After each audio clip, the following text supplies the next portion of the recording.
Ew! Welcome back to a new conversation with Karizma. So I'm here today to catch you up on what it is that's kept me from chatting you up for the last 3 months.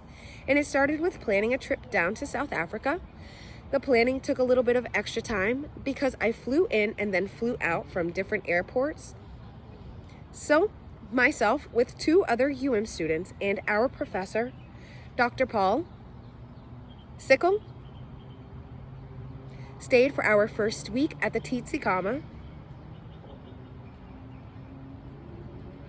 Living Lab, in the Garden Route National Park. And this place was so beautiful that you'll have to see it for yourself to believe, because my pictures and my videos are not going to be enough. And it is just a little bit of a teaser. So, after our first few days of bad weather and making friends with the other students and their professors from the University of Johannesburg,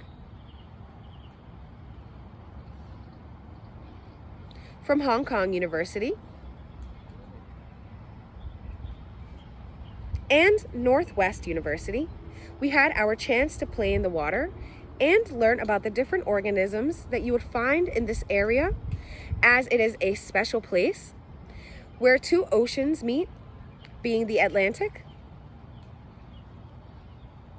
Ocean and Indian Ocean, right? So in the estuaries, we went seining, a process of pulling a very large net with the help of a couple of people to catch fish, and depending on the size of the net, depends on what you're looking to catch. But we'll talk about what we were looking for in those fish in a little bit. Inside of the rocky intertidal,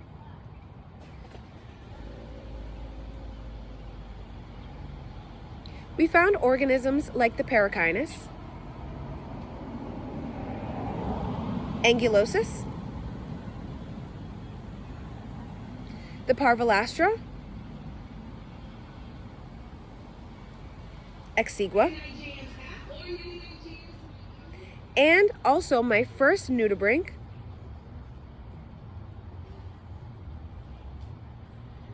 nudie for short, in the wild, the Godiva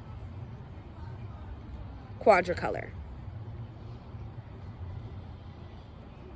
I had a lot of first experiences here, like my first time camping, my first time seeing a monkey in the wild, eating some candy from camp for early morning breakfast, and that was really funny and super cute.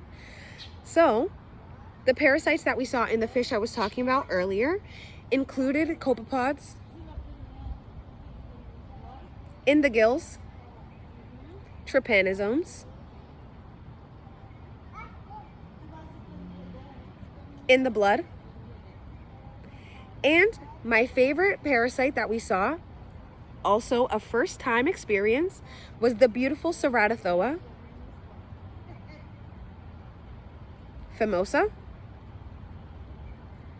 And as you can see in this picture, it is a tongue isopod. Like, just look at its cute little face.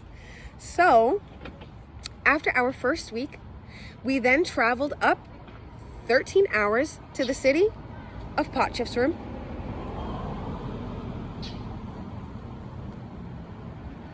home of Northwest University, and obviously my new friends. And that was so fun to be there, experience the city, the food, and of course the university. I did get into a few lectures, and we did learn a little bit of genetics in the lab. It had been a really long time since I've done some lab work. So, an amazing experience overall. After coming back home, sadly and a little bit depressed, we had to get right back into our internship, real life, work, all that jazz. And I'm here now, back and better than ever. So this was just a quick catch up for you guys, and I will have to catch you guys next time for a new conversation with Karizma. Ew.